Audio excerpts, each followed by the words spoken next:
Los tres cerebros. La psicología revolucionaria de la nueva era afirma que la máquina orgánica del animal intelectual, falsamente llamado hombre, existe en forma tricentrada o tricerebrada. El primer cerebro está encerrado en la caja craneana. El segundo cerebro corresponde concretamente a la espina dorsal, con su médula central y todos sus ramos nerviosos. El tercer cerebro no reside en un lugar definido ni tampoco es un órgano determinado. Realmente, el tercer cerebro está constituido por los plexos nerviosos simpáticos y en general por todos los centros nerviosos específicos del organismo humano. El primer cerebro es el pensante. El segundo cerebro es el centro del movimiento, comúnmente denominado centro motor. Y el tercer cerebro es el centro emocional. Está completamente demostrado en la práctica que todo abuso del cerebro pensante produce gasto excesivo de energía intelectual. Pues es lógico afirmar sin temor a dudas que los manicomios son verdaderos cementerios de muertos intelectuales. Los deportes armoniosos y equilibrados son útiles para el cerebro motor, pero el abuso del deporte significa gasto excesivo de energías motrices y el resultado suele ser desastroso. No es absurdo afirmar que existen muertos del cerebro motor. Dichos muertos son conocidos como enfermos de hemiplegia, paraplegia, parálisis progresiva, etc. El sentido estético, la mística, el éxtasis, la música superior son necesarios para cultivar el centro emocional. Pero el abuso de dicho cerebro produce desgaste inútil y derroche de energías emocionales. Abusan del cerebro emocional los existencialistas de la nueva ola, los fanáticos del rock, los pseudo-artistas sensuales del arte moderno, los pasionarios morbosos de la sensualidad, etc. Aun cuando parezca increíble, la muerte ciertamente se procesa por tercios en cada persona. Ya está comprobado hasta la saciedad que toda enfermedad tiene su base en cualquiera de estos tres cerebros. La gran ley ha depositado sabiamente en cada uno de estos tres cerebros del animal intelectual determinado capital de valores vitales. Ahorrar dicho capital significa, de hecho, alargar la vida. Malgastar dicho capital produce muerte. Arcaicas tradiciones que han llegado hasta nosotros desde la noche aterradora de los siglos afirman que el promedio de la vida humana en el antiguo continente Mu, situado en el Océano Pacífico, oscilaba entre 12 y 15 siglos. Con el devenir de los siglos a través de todas las edades, el uso equivocado de los tres cerebros fue acortando la vida poco a poco. En el país asoleado de Kem, allá en el viejo Egipto de los faraones, el promedio de vida humana alcanzaba ya únicamente a 140 años. Actualmente, en estos tiempos modernos de gasolina y celuloide, en esta época de existencialismo y rebeldes del rock, el promedio de la vida humana, según algunas compañías de seguros, es apenas de 50 años.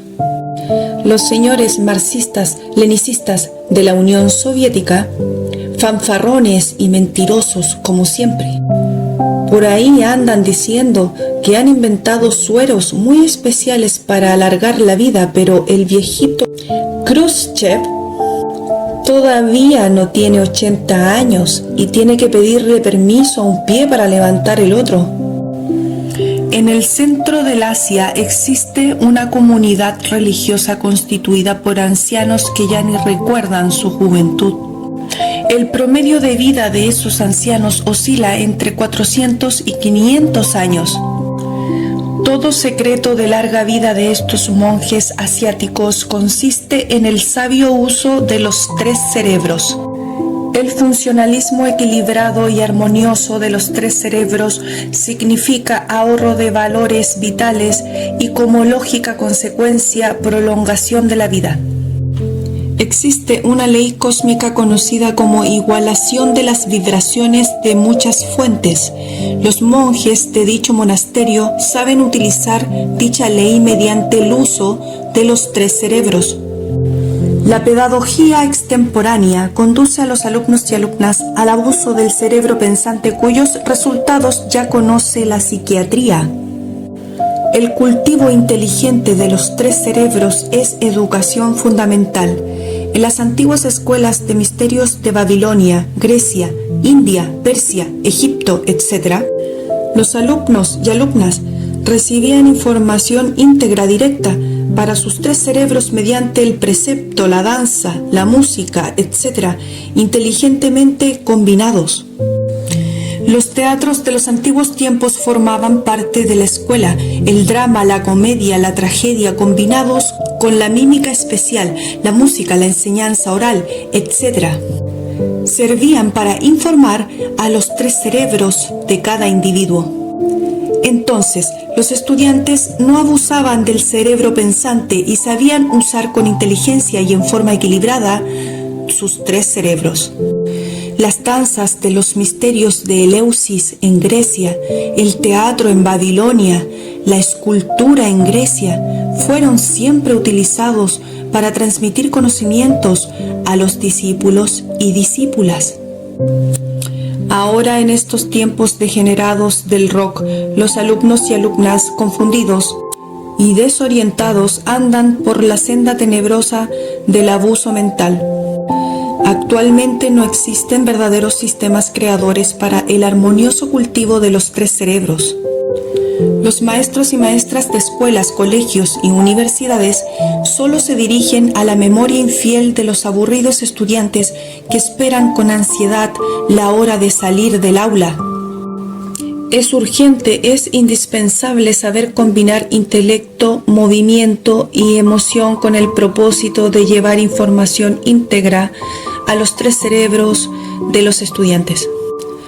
Resulta absurdo informar a un solo cerebro. El primer cerebro no es el único de cognición. Resulta criminoso abusar del cerebro pensante de los alumnos y alumnas. La educación fundamental deberá conducir a los estudiantes por la senda del desarrollo armonioso. La psicología revolucionaria enseña claramente que los tres cerebros tienen tres clases de asociaciones independientes totalmente distintas. Estas tres clases de asociaciones evocan diferentes tipos de impulsos del ser. Esto nos da de hecho tres personalidades diferentes que no poseen nada en común ni en su naturaleza ni en sus manifestaciones. La psicología revolucionaria de la nueva era enseña que en cada persona existen tres aspectos psicológicos distintos. Con una parte de la esencia psíquica deseamos una cosa, con otra parte deseamos algo decididamente diferente y gracias a la tercera parte hacemos algo totalmente opuesto. En un instante de supremo dolor, tal vez la pérdida de un ser querido o cualquier otra catástrofe íntima, la personalidad emocional llega hasta la desesperación, mientras la personalidad intelectual se pregunta el porqué de toda esta tragedia. Y la personalidad del movimiento solo quiere huir de esa escena.